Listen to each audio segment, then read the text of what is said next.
Assalamualaikum warahmatullahi wabarakatuh. Perkenalkan, nama saya Muhammad Maktu Anwar, NIM G311-21001 dari Ilmu Komunikasi Pagi A akan menyampaikan ringkasan materi mengenai proses komunikasi dalam PR demi kepentingan tugas hubungan pengantar hubungan masyarakat. Internal dan eksternal dari PR. Suatu perusahaan yang tumbuh dan berkembang di dalam suatu masyarakat akan selalu menghadapi tekanan, baik yang berasal dari luar perusahaan itu sendiri maupun dari dalam. Namun demikian, unsur-unsur tersebut tidak selalu menekan suatu perusahaan. Ada kalanya unsur-unsur tersebut malah memberi peluang yang justru akan membesarkan suatu perusahaan atau organisasi tersebut. Tugas PR. Ini adalah tugas PR, mensinkronisasi antara informasi dari perusahaan dengan reaksi dan tanggapan publik, sehingga mencapai suasana akrab, saling mengerti, dan muncul suasana yang menyenangkan dalam interaksi perusahaan dengan publik. Publik yang menjadi bagian dari unit atau badan perusahaan atau orang atau organisasi itu sendiri disebut dengan hubungan internal. Tujuan dari hubungan internal adalah untuk memupuk adanya suasana yang menyenangkan di antara para karyawan, menciptakan komunikasi antara bawahan dan pimpinan yang terjalin dengan akrab, meyakini rasa tanggung jawab akan kewajibannya terhadap perusahaan. Fungsi hubungan internal. Fungsinya adalah untuk mengkomunikasikan kebijakan direksi dan manajemen pada karyawan, menjelaskan perubahan kebijaksanaan, direksi dan manajemen agar karyawan memahami dasar pengambilan keputusan. Lalu untuk membangun jaringan komunikasi interaktif antara karyawan, manajemen, dan direksi, silabus dan SAP. Apa saja yang termasuk ke dalam hubungan internal? Yang pertama ada karyawan, yaitu orang-orang di dalam perusahaan yang tidak memegang jabatan struktural.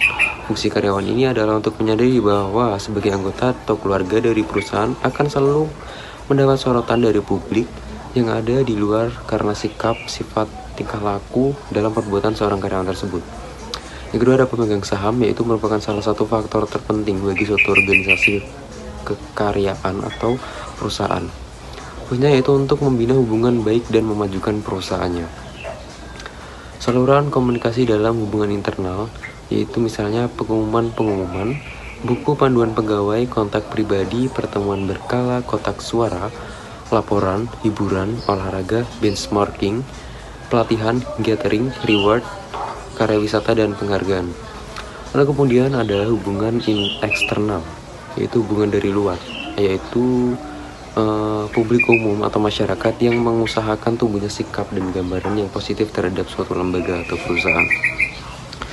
Tujuan dari hubungan eksternal ini sendiri yaitu untuk usaha memperoleh dukungan serta kesediaan publik untuk bekerja sama dengan perusahaan. Fungsinya yaitu ada mensosialisasikan perusahaan kepada publik, menjelaskan hasil rapat, kemudian membantu pemasaran untuk menciptakan citra produk, mensosialisasikan prestasi, dan mengembangkan program pengembangan masyarakat sebagai bentuk tanggung jawab perusahaan kepada publik. Yang termasuk ke dalam hubungan eksternal misalnya ada customer relation, communication relation, ada government relation, dan press atau media.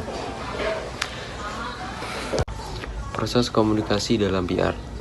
Menurut Frank Jeffrin dalam PR, proses komunikasi yang efektif harus dilaksanakan melalui 4 tahap. Yang pertama adalah fact finding. Pada tahap ini, PR mencari atau mengumpulkan fakta-fakta dan data-data sebelum melakukan suatu kegiatan. Contohnya, yaitu apa saja yang diperlukan publik dan siapa sajakah target sasaran yang akan yang ada dalam program CPR tersebut. Yang kedua adalah planning. Pada tahap ini, PR membuat rencana tentang apa yang harus dan akan dilakukan dalam menghadapi masalah-masalah yang nantinya akan muncul dalam dunia public relation.